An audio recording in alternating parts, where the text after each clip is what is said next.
Bonjour à tous, et nous sommes aujourd'hui avec Magdi Batato, directeur général chez Nestlé en charge des opérations. Merci beaucoup Magdi d'être avec nous aujourd'hui.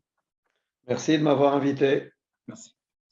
Alors tout le monde connaît bien évidemment le groupe Nestlé, le leader mondial dans l'industrie food et beverages, enfin industrie agroalimentaire on va dire en français.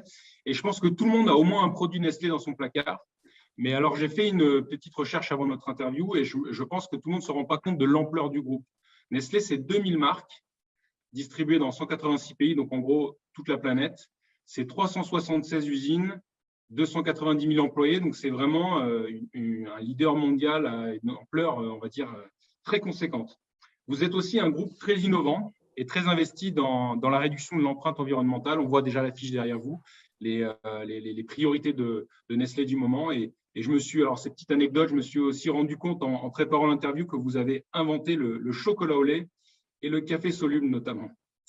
Voilà, bon, Magdi, vous avez été directeur de plusieurs activités Nestlé aux 4 coins de la planète. Est-ce que vous pouvez nous présenter votre parcours? Avec plaisir. Écoutez, d'abord, Nestlé, c'était mon troisième job, contrairement à beaucoup de compatriotes suisses qui commencent chez Nestlé juste après l'université. Donc, moi, je suis ingénieur mécanicien, donc j'ai fait un doctorat en thermodynamique et en système d'énergie. Et plus particulièrement, mon doctorat portait sur l'énergétique du corps humain. Et donc, j'ai fait aussi un travail de consultant dans un bureau d'ingénieur à Lausanne sur l'énergie et l'environnement, justement, et l'impact environnemental de systèmes d'énergie. Et donc, j'ai été, en fait, à travers un chasseur de tête, j'ai été recruté par Nestlé, parce qu'à l'époque, notre administrateur délégué, donc CEO en anglais, avait une vision, il voulait connaître, c'était en 1991, en 91 comme chez les Suisses, il voulait connaître l'impact sur l'environnement de toutes nos usines à travers le monde. Et donc ça, c'était mon premier travail chez Nestlé. Et c'est assez intéressant de voir qu'après un grand cercle d'une carrière de 30 ans chez Nestlé, effectivement, aujourd'hui, je suis en train de driver, de coordonner tous les efforts du groupe en ce qui concerne l'environnement. Donc, je suis retourné un peu, c'est un retour aux sources. Mais entre deux, il y a eu beaucoup d'aventures. Entre deux, il y a eu bien sûr pas mal de pays, pas mal de directions de sites, de directions techniques, ça veut dire direction de plusieurs sites, et aussi un poste de chef de marché, donc CEO, pour Nestlé au Pakistan et en Afghanistan. Des expériences passionnantes sur lesquelles peut-être on reviendra en fonction des questions, mais j'ai jamais senti que je m'ennuyais. Et chaque poste était comme changer de boulot, carrément changer de société. Bien sûr, ce qui était commun, c'est les standards Nestlé, c'est l'ordinateur, c'est la manière de faire un certain nombre de business, mais sinon, chaque poste était totalement différent, culture différente, des gens différents, des pays différents, et bien entendu des marques et des produits différents, puisqu'on a aussi des marques locales en fonction des pays où nous sommes. Donc voilà, en gros, voilà un peu le parcours. Oui, vous avez vraiment voyagé. Merci. C'est fou de voir comment il y a 30 ans, c'était déjà un sujet aussi à l'agenda de Nestlé, l'empreinte environnementale. Oui, absolument. Ouais. Alors, est-ce que vous pouvez nous décrire, pour commencer, les principales activités de Nestlé? Ben, écoutez, nous sommes dans l'alimentaire et nous sommes aussi dans tout ce qui est ce qu'on appelle en anglais vitamins, minerals and supplements à travers notre branche, notre société qui s'appelle Nestlé Health Science. On vient de faire récemment beaucoup d'acquisitions dans ce domaine. Une société comme Noon qui fait de l'hydratation, de l'hydration pour avoir assez de minéraux dans votre corps, surtout si vous êtes assez sportif. Et puis aussi Bountiful, qui est aussi le leader mondial dans les vitamins, minerals and supplements, donc les suppléments et les vitamines. Et donc ça, c'est Health Science. Mais sinon, on a bien entendu un business de café qui était assez important. Maintenant, toutes marques confondues, on a Nespresso, on a fait l'alliance avec Starbucks, donc on a acheté les droits pour le commerce sur les étagères de supermarchés, donc de pouvoir vendre et marketer les produits Starbucks. Donc, en dehors de leur café et de leurs coffee shops, nous sommes en charge de tous les produits Starbucks. Et aussi Nescafé Dolce Gusto, qui est aussi un café en portion, en capsule, mais bien entendu Nescafé, qui est l'origine comme vous l'avez fait remarquer tout à l'heure, du café soluble. Et Nescafé a été inventé à la fin des années 30. Oui. Et donc voilà, donc depuis ce jour-là, c'est un succès. Donc en plus du café, on a bien entendu du chocolat, on a les eaux minérales avec des marques françaises bien connues, Perrier, Vittel, Contrex, mais aussi San Pellegrino et Acquapanna en Italie. Et puis on a bien sûr la marque Maggi, donc tout ce qui est aliments. Et c'est à travers la marque Maggi ou même Garden Gourmet en Europe qu'on a lancé toute une gamme de produits à base de végétaux, donc à Oui. base de protéines de plantes non animalières. Et Mhm. donc, on a des hamburgers, on a même du vuna, qui est du tuna végétarien. Oui. On est en train de lancer même des crevettes végétariennes. Et Ouais, je les donc, ai vus on sur s'est votre lancé site. Ouais. là-dedans il y a quelques années parce que ça fait partie aussi de comment est-ce qu'on peut impacter le produit, notre gamme de produits, comment est-ce qu'on peut mettre des offres sur le marché Mhm. qui aient une empreinte environnementale moins importante que, par exemple, si vous utilisez de la viande de bœuf ou même du lait. Et voilà. Et puis, j'en oublie certainement d'autres. Les glaces, on a fait un accord, une venture avec une société Richmond. La venture s'appelle Fronery. C'est eux qui sont en charge maintenant de produire et de marketer nos glaces. Et puis, dans le domaine du chilled et des yaourts, bien entendu, on a un accord avec Lactalis, qui est une Mhm. société aussi française bien connue. Et c'est eux qui produisent et qui distribuent les yaourts pour nous. Donc voilà, en gros, rapidement, le genre de business dans lequel nous sommes, D'accord. nous sommes la plus grosse société alimentaire et c'est pour ça qu'on ressent cette responsabilité que tout ce qu'on fait doit être durable parce qu'il s'agit d'aliments. D'accord. D'accord. Donc, alors, ma deuxième question, c'était sur les priorités actuelles du groupe, mais donc j'imagine que ça tourne autour de ça, de la réduction de l'empreinte. Sur quoi vous travaillez en ce moment? Oui, alors j'ai parlé de produits parce que c'est par là qu'il faut commencer. Il faut donner d'autres alternatives aux Mhm. consommateurs. Oui. Et il y a des gens qui aiment avoir un hamburger, mais qui n'est pas fait de viande. Alors, ils ont le produit, mais il y a d'autres qui veulent rester avec la viande. Donc, on ne va pas complètement abandonner le lait non plus, parce que le lait fait partie aussi des origines de Nestlé. Donc, c'est give choices, comme on dit en anglais, to consumers, à travers un mix de portefeuille de produits qui est assez équilibré. Mhm. Et donc, ça, c'est au niveau des produits. Donc, on y travaille beaucoup. On a investi beaucoup dans ce genre de produits.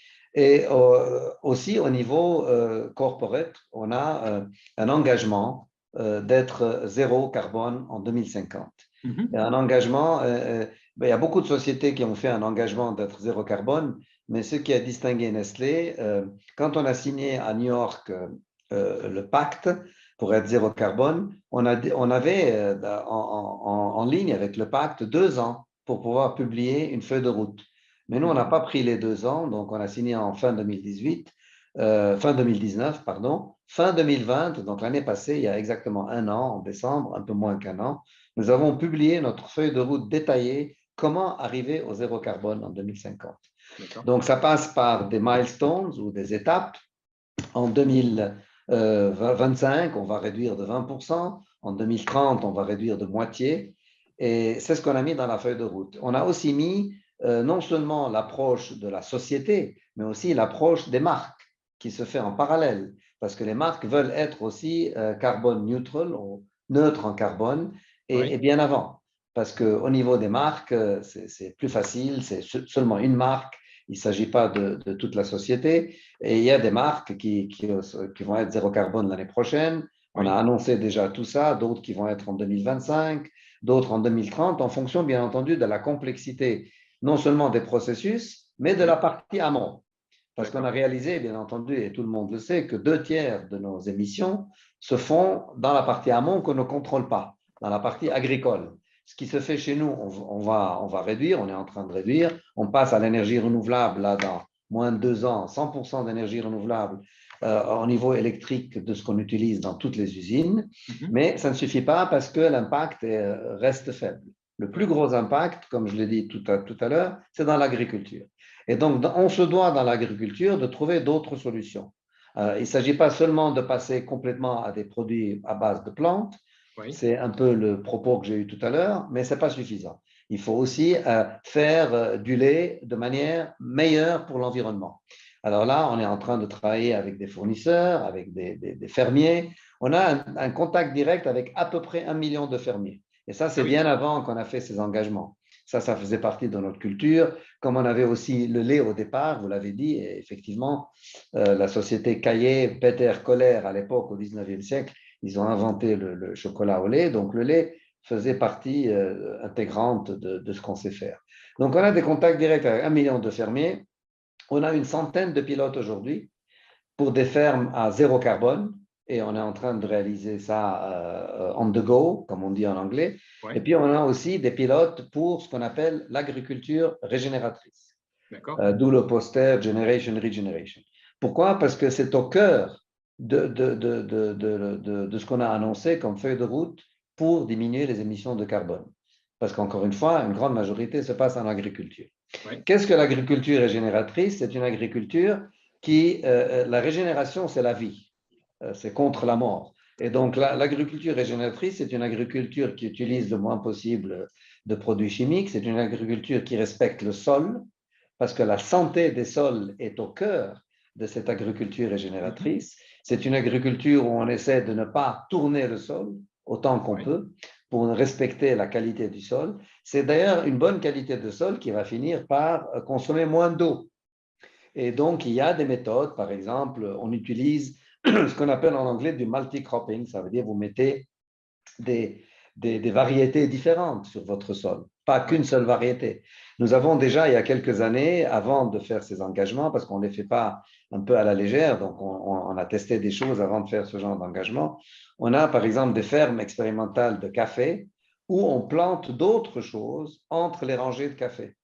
Et ce que ça fait, ça protège le café d'ailleurs des petites bestioles qui attaquent les arbres de café, mais en même temps, ça fait un sol de meilleure qualité. Donc, on a aux Philippines, par exemple, des fermes où on a des bananes qui sont plantées entre les rangées de café, ou du chili, ou d'autres trucs.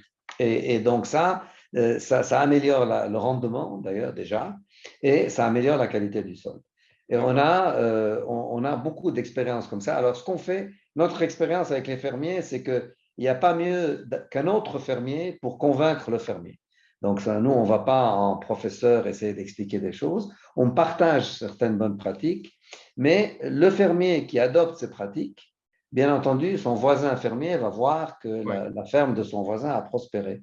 Et par conséquent, on espère à travers ces pilotes, et on a la possibilité avec notre taille de faire de ce qu'on appelle du scale-up. Ça veut dire que influencer les choses pour que de 100 pilotes, on passe à 1000 réalisations. Et avec nos contacts avec 1 million de fermiers, on va pouvoir faire du upscaling et de la masse.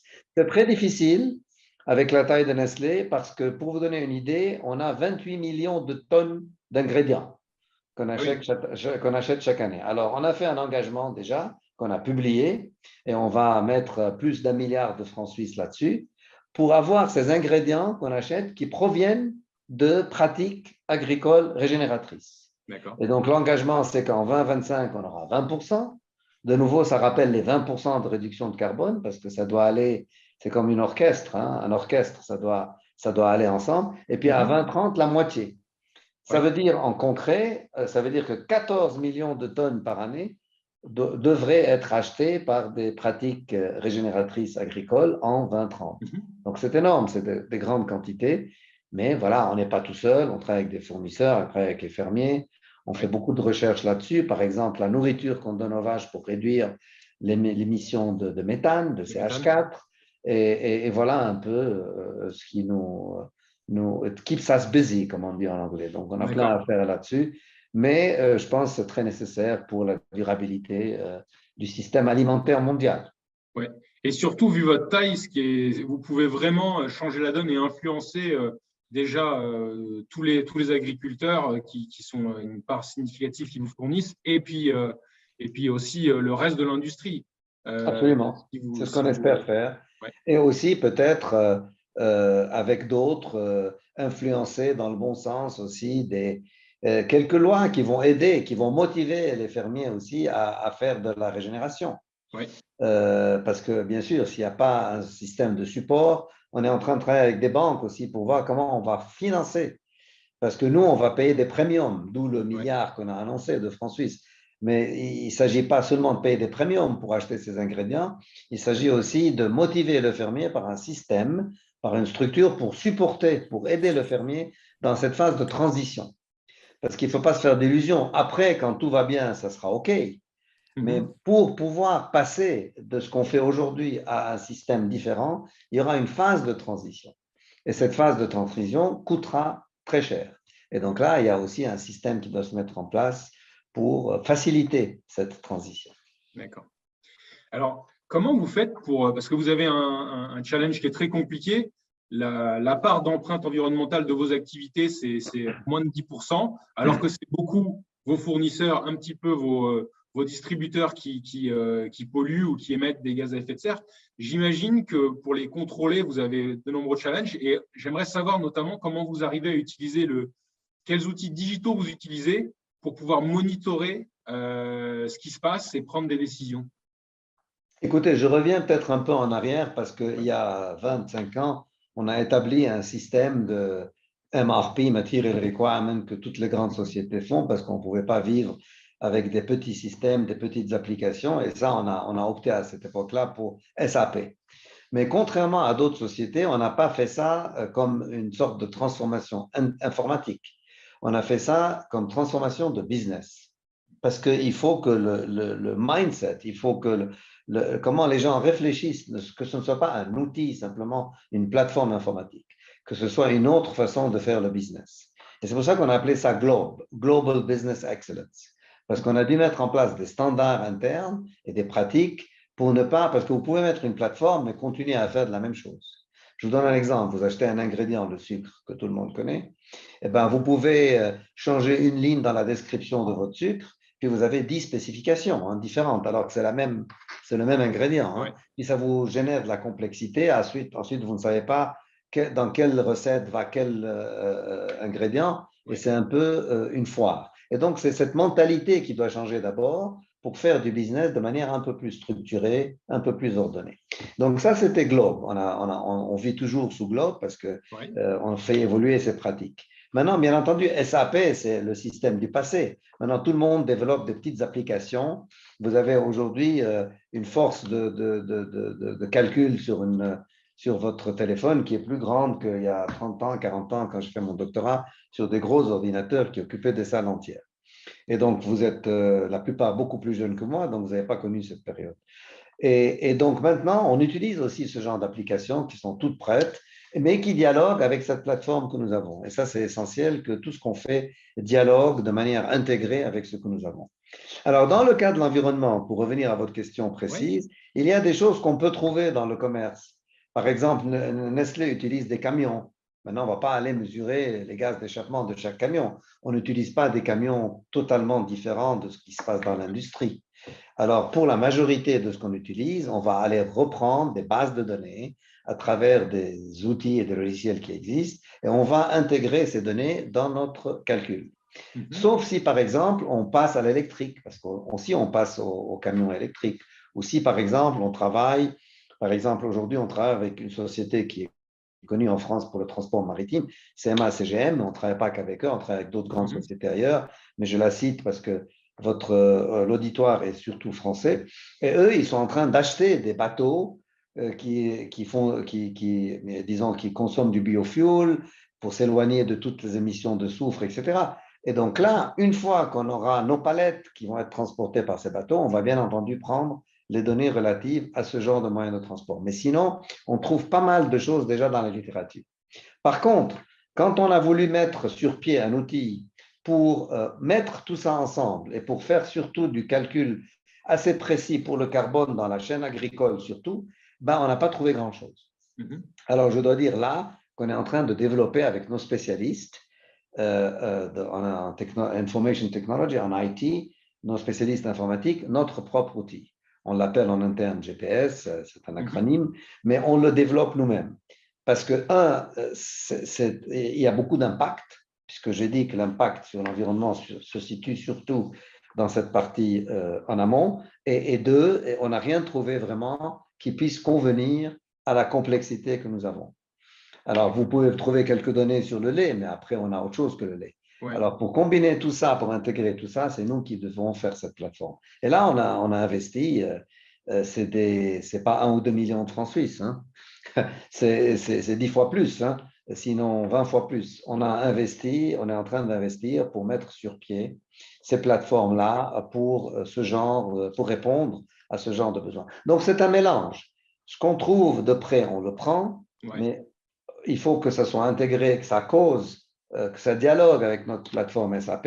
Ouais. Mais pour des choses spécifiques comme ce qu'on est en train de lancer maintenant sur l'environnement, qui est massif du point de vue données, on est en train de faire notre propre plateforme qui va dialoguer d'un côté avec SAP, parce qu'on a tout notre système, Ouais. tout le reste marche, et puis qui dialoguera avec d'autres applications qui nous amèneraient des trucs précis sur des choses qu'on n'a pas besoin de recalculer, comme j'ai dit tout à l'heure. Donc, c'est vraiment hybride.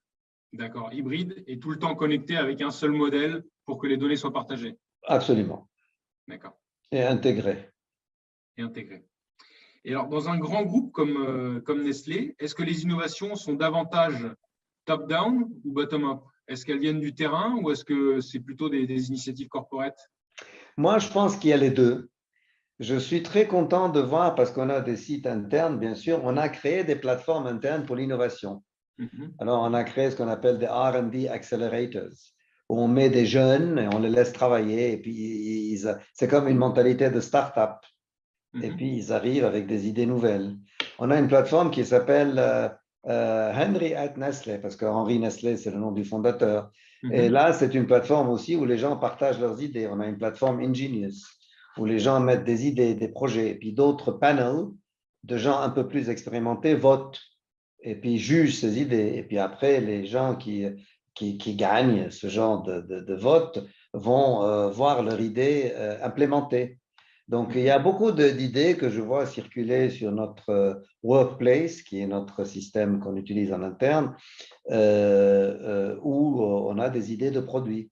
Et pas mal de ces produits ont vu le jour. Un des produits, par exemple, qui a vu le jour, c'est ce qui est très bien pour l'environnement, l'idée d'utiliser des épluchures de café qui sont jetées d'habitude pour faire un produit. C'est un produit déshydratant avec cascara, hein, et qui a été lancé en Australie. Ça s'appelle Cascara Coffee. Donc, il ne contient pas autant de caféine qu'un café, mais c'est un produit qui récupère tout ce qui n'est pas utilisé quand vous faites une collecte de café. Donc, voilà. Et ça, il y a un mélange de bottom-up et un mélange de top-down. On est organisé du point de vue vente et marketing avec des unités de business stratégique. On appelle ça Strategic Business Units. Chaque catégorie, elle a un business strategic unit. Donc, vous aurez food, coffee, confectionery, dairy, nutrition, etc. Et puis, eux, ils ont le rôle aussi d'amener, disons, une synergie et d'amener un certain drive pour innover les produits. Et donc, ça se passe dans les deux sens, vraiment. On est trop grand pour faire tout du top-down et ce serait un peu trop inefficace si on ne comptait que sur le bottom-up. Donc, c'est vraiment la combinaison des deux qui fait le succès. D'accord. Et vous qui avez été dans les opérations longtemps chez Nestlé, comment avez-vous vu évoluer les usines en termes de digitalisation? Est-ce que vos usines aujourd'hui sont très connectées et très digitalisées? Si je devais être autocritique, moi, je pense qu'on aurait dû commencer même avant. Mais il ne faut jamais regretter. On a commencé peut-être il y a 6-7 ans à prendre ça très au sérieux. Il y a des périodes comme ça où vous faites d'autres genres d'optimisation. Il y a 10 ans, on a passé plus de temps à mettre un operating model qu'on appelle. On a lancé des Lean, on a lancé TPM, on a lancé plutôt ces outils de fondation dans les manières de travailler. Hein, l'excellence opérationnelle, ouais. D'excellence opérationnelle. D'ailleurs, on appelle ça Nestlé Continuous Excellence. Et maintenant, ça fait 6 ans quand j'ai repris ce poste actuel. Là, j'ai mis, bien entendu, toutes les forces et le focus sur la digitalisation. Et donc, la digitalisation, ça va beaucoup plus loin que simplement mettre de l'automatisation, faire des robots. Donc, bien sûr qu'on a ça. On commence vraiment, il y a des fabriques qui sont entièrement équipées de cobots, de robots, etc. Mais c'est aussi au niveau des centres de distribution. Il y a 2 semaines, j'étais aux États-Unis. J'ai visité un de nos centres de distribution où ils ont fait de manière très intelligente une combinaison du manuel avec du digital. Donc, ils ont ce qu'ils appellent des fourmis, des tout petits véhicules, mais ils ont aussi des AGV, Automatic Guided Vehicles, mais ils ont aussi des LGV plus grands pour transporter les palettes, donc tout de manière automatisée. Mais il reste une part manuelle parce qu'il y a des palettes qu'on doit faire basées sur l'ordre, sur la commande. Donc, vraiment, c'est un mélange de petits trucs. Et là, vous avez toujours besoin, à la fin, d'une touche manuelle. Et là, ils ont fait une très jolie combinaison hybride entre l'automatisation, l'automate et le manuel.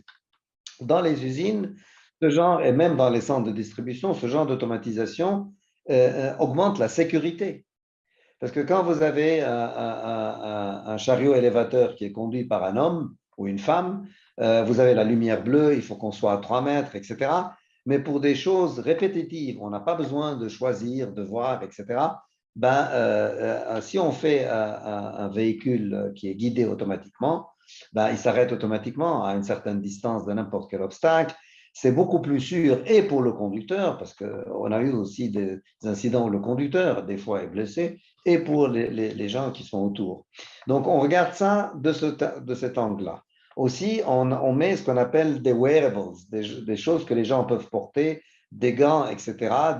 C'est digital et bien entendu, quand ils se rapprochent trop d'une pièce tournante, par exemple, la pièce tournante peut s'arrêter. On a mis des automates pour planifier les opérateurs dans les usines, parce qu'il y a des fois des systèmes complexes. L'être humain ne peut pas intégrer plus que 3 paramètres. En utilisant un peu un computer, il peut intégrer 10, mais l'intelligence artificielle peut optimiser un système jusqu'à un nombre assez important de paramètres, du style l'absentéisme, avec la COVID, quand on a eu la COVID, avec des gens qui ne sont pas venus pour des raisons très valables, avec un changement de programme de planification au niveau de la production, il y a beaucoup plus de complexité que ça. Donc, si vous utilisez l'intelligence artificielle, vous vous assurez en tout cas que votre ligne est toujours planifiée de manière optimale en ce qui concerne les ressources, mais pas seulement les ressources humaines, mais aussi les ressources en matériaux d'emballage, matières premières, etc. Donc, ça, on a fait aussi. On est en train de faire. Et de nouveau, avec notre taille, on ne peut pas prendre un truc et le mettre dans 400 usines. En fonction des besoins de l'usine, on fait du scale-up et puis des fois, il y a sur 50 usines, des fois, il y a sur 70 usines, etc. etc. Donc ça, c'est le genre d'automatisation. On utilise aussi l'intelligence artificielle pour mieux acheter les matières premières parce qu'on n'a pas des boules de cristal. Donc, ce qu'on fait, on essaie de voir l'historique au niveau du temps. Est-ce que le café vient de l'Arabica vient du Brésil, le Robusta vient du Vietnam? Est-ce que, par exemple, comment le temps va impacter la récolte, etc., etc. Basé sur l'histoire, et ça nous permet de mieux acheter, de mieux nous protéger, etc., quand on fait des achats. Donc, on a un très grand mélange de hardware, comme on dit, d'outils automatisés, mais avec du software digital qui permet d'optimiser les processus et nos moyens de travail. D'accord. Et vraiment, depuis que vous avez l'arrivée du digital, vous avez vu que la façon dont vous automatisiez le hardware avec tous les robots a changé, c'est-à-dire vous avez changé de façon de procéder? C'est-à-dire, ça économise des coûts parce quand même, on fait moins d'erreurs. Je parlais des achats. Ça nous a permis de faire de meilleurs achats au bon moment. Même on a vérifié par rapport à la compétition, on n'est pas si mauvais que ça. Donc, on a un système d'intelligence artificielle qui semble être en tout cas à la hauteur, sinon mieux que d'autres. Et donc, ça, c'est un point direct. Donc, vous faites des économies. Les incidents, je parlais de sécurité tout à l'heure, bien entendu, c'est meilleur. Et puis aussi, ça nous permet de consacrer du temps pour mettre plus de compétences techniques au niveau des gens qui travaillent dans les usines. Moi, je pense fermement que les opérateurs qui vont seulement pousser un bouton, ce ne sera plus l'opérateur du futur. L'opérateur du futur, il interagit mieux avec la machine, il prend des décisions. Et ce n'est pas seulement quelqu'un qui pousse des boutons, c'est quelqu'un aussi qui peut faire du troubleshooting. Je m'excuse, je fais du franglais parce que des termes, on utilise surtout l'anglais. Donc, si une machine tombe en panne, quelles sont les premières actions qu'il faut faire avant d'appeler un technicien spécialisé? Et donc, tout ça, ça rend le métier d'opérateur plus intéressant. On appelle ça opérateur technique. et ça rend le métier plus intéressant. Et en plus, on a tout un concept maintenant qu'on appelle operator-centric. Donc, on fait tout autour de l'opérateur, que ce soit l'ergonomie, que ce soit l'automation, que ce soit donc le digital en général, ou que ce soit même les compétences qu'on est en train de faire acquérir à nos opérateurs. Operator-centric, c'est le futur, parce que il faut mettre l'homme ou la femme, l'être humain, au milieu de cet écosystème, et c'est plus que simplement une main-d'œuvre qui pousse des boutons. Et donc, ça, c'est une évolution. On n'est pas encore à ce niveau-là, dans certaines usines plus que dans d'autres, mais ça, c'est un peu un chemin qu'on aimerait parcourir pour pouvoir, si vous voulez, non seulement être plus compétitif, plus moderne, mais aussi pour rendre les travaux plus intéressants et plus lucratifs aussi. Et j'imagine que vous avez dû fortement investir sur l'amélioration des compétences de vos techniciens, de vos opérateurs pour arriver à opérer ces systèmes plus complexes. Est-ce que vous faites ça par formation interne? Est-ce que vous avez des adjonctions de compétences externes par embauche? Comment vous faites? On fait surtout de l'interne, mais des fois, on fait appel à des externes en fonction des pays où on se trouve. Vous savez, on a hérité de ce qu'on a hérité de biens en Suisse. On a un système d'apprentis. Je ne sais pas si en France, je ne pense pas qu'il y a l'équivalent en France. En si, il Suisse, y a l'équivalent, l'apprentissage. Si vous ne faites pas de… Oui, mais ça va plus loin en Suisse, c'est des diplômes. Si vous ne faites pas l'université en Suisse, ce n'est pas une catastrophe. On a des métiers. Donc, il y a une université de métiers, si vous voulez. Ce n'est pas une université classique. Alors, les gens à 16 ans, 17 ans en Suisse, ils peuvent dire, moi, je ne veux pas aller à l'université, je veux faire un métier. Et ça, c'est très bien vu, ce n'est pas mal vu par la société. Alors, ça, c'est un peu notre héritage suisse. Un système semblable existe en Allemagne. Ce qu'on essaie de faire en interne chez Nestlé, c'est un peu refléter ce système. Ça veut dire ouvrir nos portes, nos ateliers dans les fabriques à des personnes qui sont intéressées dans différents pays, pas seulement la Suisse et en Allemagne, à faire ce genre de chemin. Et donc, dans beaucoup de pays, on fait des accords avec des universités techniques, des technicums, comme on les appelle en Suisse, mais ce genre d'université existe aussi dans d'autres pays. Donc, vous influencez leur programme de formation? Oui, et ça permet exactement à ces personnes de venir en programme de formation. Alors, certains, pas tous, vont être recrutés par Nestlé parce qu'il y a un grand nombre, hein, et puis d'autres vont être recrutés ailleurs. Mais ce qui est important, c'est que c'est certifié, c'est quelque chose, c'est un diplôme, comme un diplôme d'université. Et donc ça aide beaucoup aussi les gens, et puis tous ne finissent pas par bosser chez nous. D'accord. Alors, j'en profite pour poser une question qui nous a été posée par Koutou.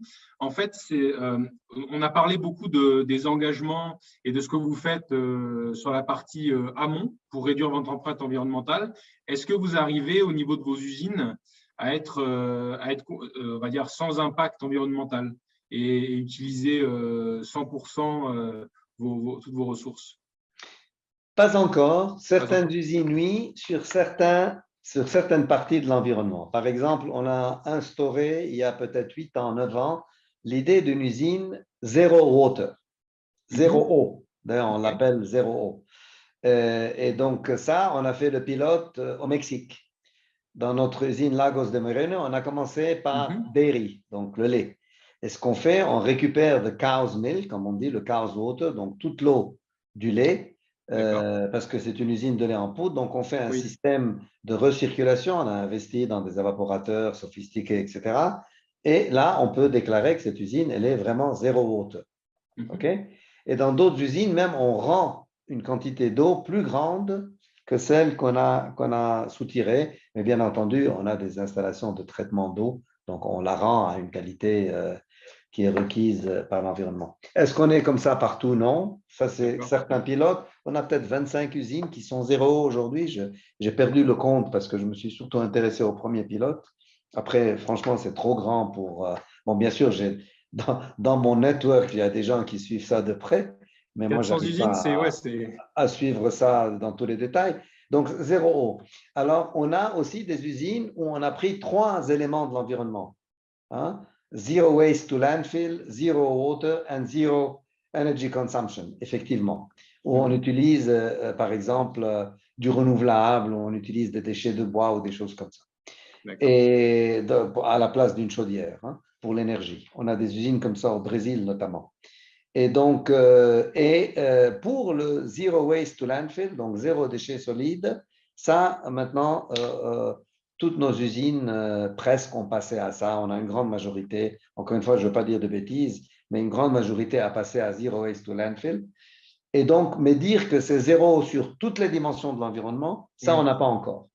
Parce que c'est en combinant ce genre de pilote qu'on y arrivera, mais on préfère déjà, si zéro eau marche pour les usines de lait, par exemple, on préfère que toutes nos usines de lait soient zéro eau d'abord, avant de passer, parce que le plus vous complexifiez, moins peut-être vous allez vite, et puis après, on verra comment on fait pour les autres choses. D'accord, super. Alors, comme vous nous disiez en introduction, vous avez été expatrié dans énormément de pays dans le monde. Est-ce que vous avez une expérience assez marquante à partager avec nous? Écoutez, je peux écrire un livre, en fait, parce que j'ai bien entendu plein d'expériences. J'étais en Suisse, en Allemagne, au Liban, en Égypte, en Afrique du Sud, en Malaisie, Singapour, l'Angleterre et puis le Pakistan, et même j'étais responsable de l'Afghanistan. Donc, ça fait 9 pays. Donc, vous vous rendez compte, dans ce genre de pays aussi, certains pays que j'ai cités, vous avez beaucoup d'expérience. Une expérience qui m'a marqué, peut-être c'est en Afrique du Sud, mais ce n'est pas la seule, mais je ne peux pas, disons, vous décrire en détail toutes les expériences d'une vie de 25 ans. Je n'étais pas habitué à l'idée qu'il fallait que j'accepte pas en Afrique du Sud que les gens sont armés. Et par contre, tous nos opérateurs étaient armés quand ils entraient à l'usine. Alors, bien entendu, je ne peux pas accepter des armements à l'usine. Oui. Donc, on a fait installer, comme dans les aéroports, une sorte de turnstile.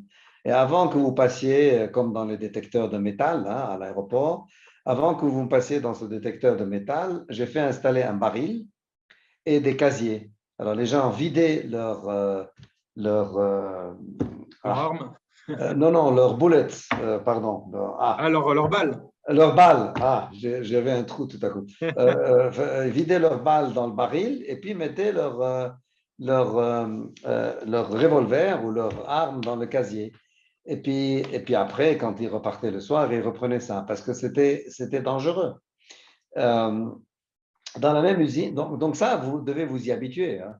Quand vous arrivez dans une usine comme ça, vous devez vous y habituer. Et j'ai plein d'expériences comme ça où, bien entendu, on a dû faire évoluer les choses, on a dû expliquer, respecter l'intérieur de ce qu'on fait à l'usine, tout en ne pas changer la vie des gens à l'extérieur, parce qu'on ne peut pas. On ne peut simplement pas changer la vie. Mais dans toutes ces expériences, la chose que je voulais relever, c'est que ce qui est important, c'est l'être humain. Il faut se mettre à la place des gens, il faut comprendre leur vie, il faut les écouter, parce que c'est seulement quand on les met au centre qu'on peut avoir les bonnes solutions. Okay? On ne peut pas demander à un type en Afrique du Sud qui habite dans un township de ne pas être armé. C'est ridicule. Par contre, on doit trouver une solution pour nous protéger, nous, à l'intérieur. Et c'est tout des trucs comme ça. C'est comprendre ce que les gens font, comprendre leur challenge, et à ce moment-là, dire, c'est comme dans une école, voilà les principes de notre bâtiment, c'est comme ça. Comment est-ce qu'on peut trouver une entente? D'accord. Et ça marche. Ce n'est pas facile. Des fois, il y a des exemples plus compliqués que celui que je viens de vous citer. Mais l'essentiel, c'est de trouver une entente autour d'une table en écoutant, en s'écoutant les uns les autres. D'accord, ça marche. Alors, on a une question d'Armin, notamment, tout à l'heure, on parlait de votre système pour mesurer toute l'empreinte des gaz à effet de serre, GPS. Et Armin demande pourquoi est-ce que les organismes extérieurs de certification, ils n'ont pas été capables de vous proposer une solution pour vous aider à monitorer? Vous avez été obligé de développer quelque chose en interne? Oui, ça, c'est une bonne question, en fait. Mais non, hélas. Ils ont des banques de données avec des moyennes. Mais après, moi, si je prends une moyenne, je serai faux. Je serai faux dans le bon ou dans le mauvais sens. Donc, il faut faire attention. Et comme j'ai dit, je prends la moyenne quand je sais que, bon, ça reflète ce que j'utilise comme société. Mais à partir du moment où je sais que dans la partie amont, il y a des spécificités quand même pour certains des ingrédients que nous utilisons, que nous achetons, ça va être faux. Ça dépend des moyennes, comment elles sont constituées. Et d'ailleurs, les standards ne sont pas encore alignés. Donc, c'est pas. Il y a un organisme qui s'appelle SBTI, Science Based Target Initiative, qui met les standards pour les sociétés, mais il y a un autre organisme, ISO, qui met les standards pour les marques. Et ces deux standards ne sont pas les mêmes. Il y a des différences au niveau de ce que vous êtes autorisé à faire pour acheter, par exemple, des crédits carbone. Dans le premier, vous ne pouvez pas faire du offsetting du tout. Dans le deuxième, vous pouvez faire une certaine quantité de offsetting. Donc, le malheur de ça, c'est que c'est des sujets qui sont relativement jeunes Oui. et ce n'est pas encore standardisé sur le plan du standard. Donc, alors, sur le plan de l'outil, ça va prendre un peu plus de temps. Mais c'est une excellente question. Et l'idéal, ça aurait été d'avoir une banque de données avec et puis un menu. Et puis, vous choisissez celui qui correspond le mieux à votre industrie. Et puis, à ce moment-là, vous faites développer seulement les petites spécificités. J'ai peur que, enfin, la crainte, c'est que malheureusement, dans ce cas, on a dû faire plus nous-mêmes. D'accord, ça marche. Alors, on a une autre question de Pierre Fichy, qui est dans une industrie de process. Et vous avez parlé d'intelligence artificielle et il voudrait savoir c'est quoi la première étape pour arriver à mettre en place une démarche d'intelligence artificielle quand on a un vieux processus avec énormément de paramètres. Alors lui, c'est dans l'acier, donc il y a des débits de gaz, des vitesses, des pressions. Mais c'est vrai que le lait, c'est une industrie de process aussi, il y a énormément de paramètres. Donc comment vous démarrez cette initiative? Écoutez, je pense, je ne sais pas, je vous avais dit quand on avait préparé cette séance, je ne suis pas un spécialiste de l'informatique, mais je pense que si vous avez les paramètres qu'il vous faut, aujourd'hui, l'intelligence artificielle, c'est une question de coût finalement. Hein. C'est une question de coût. Vous pouvez traiter de tout. Des fois, la difficulté réside dans est-ce que vous connaissez tous les paramètres? Parce que je pense, pour moi, qui suis ingénieur, j'aimerais m'assurer d'abord que le hardware, qu'on a la mesure. Si c'est un paramètre important que je dois connaître, je dois le mesurer. Et souvent, la difficulté, à mon avis, à mon humble avis, mais encore une fois, je suis plus qu'heureux si quelqu'un de vos équipes qui connaît mieux l'informatique, disons, me contredit, c'est plus au niveau quels sont les instruments de mesure. Par exemple, on a des PLC dans les usines. Et l'idée, c'est qu'eux, ils captent toute l'information dont on a besoin. Et après, on va prendre cette information et peut-être faire travailler un outil d'intelligence artificielle. Mais des fois, ce n'est pas aussi évident de mesurer tout ce dont on a besoin. Et pour moi, je trouve plus la difficulté de ce niveau-là, mais peut-être je me trompe. En tout cas, pour nos processus, c'est la mesure qui compte le plus. Par exemple, si vous voulez, traditionnellement, je vous donne un exemple. Traditionnellement, dans les usines, avant toutes ces démarches environnementales, il y a de nombreuses années, les gens voulaient les paramètres du process pour régler leur process. C'est-à-dire, quand vous faites du lait en poudre, vous avez besoin de la température, de la pression, etc., de l'humidité. Mais vous n'avez pas forcément besoin de mettre un lecteur de débit partout pour savoir s'il y a des fuites, parce que l'énergie que vous consommez, etc. Donc, vous avez peut-être un lecteur quelque part ou une montre quelque part. Mais à ce moment-là, si vous avez besoin de plus de granularité pour l'impact sur l'environnement, vous devez multiplier ce genre de points de mesure. Et donc, surtout, la difficulté, à mon humble avis au début, c'est s'assurer que vous avez ce que vous avez besoin de mesurer, plutôt que l'intelligence artificielle elle-même. Mais encore une fois, je vous parle avec mon esprit d'ingénieur et non pas d'informaticien. Ça marche. PLC, c'est un capteur? Oui. D'accord, ça marche. OK. C'est un capteur de données qui prend les données des machines directement, pour simplifier. D'accord. OK, super. Une dernière question d'Armin, toujours autour du système GPS que vous avez développé.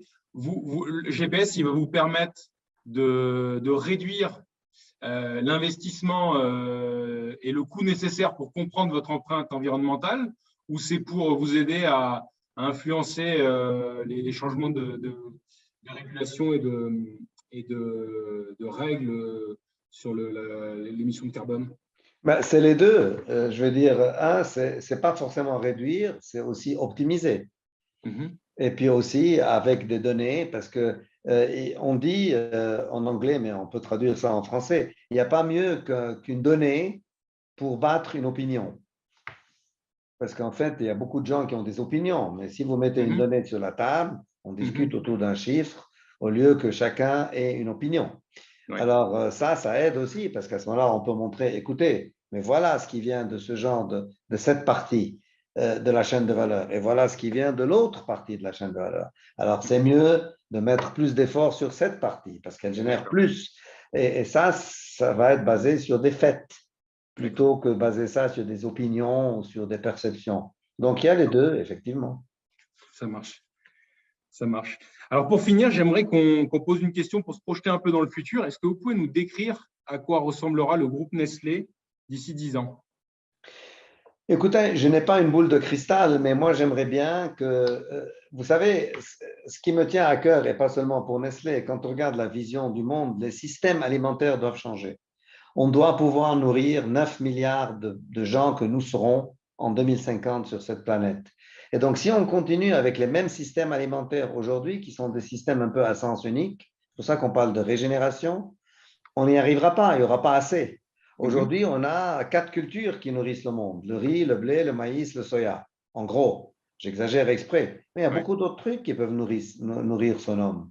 Il y a l'épeautre, il y a le cassava, il y a beaucoup d'autres trucs. Et je ne cite que ceux qui sont déjà connus, mais il y a plein de trucs qui ne sont pas connus, qu'on n'utilise pas aujourd'hui. Et donc, si vous voulez, nous, ce qu'on commence à faire, c'est utiliser dans nos recettes ce genre d'ingrédients pour encourager une consommation diversifiée, qui est d'ailleurs mieux pour votre santé qu'une consommation qui est basée seulement sur 4 genres de culture en gros.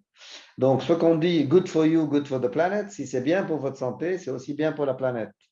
Et c'est important parce on sera à court. Il y a beaucoup de gaspillage dans certains pays.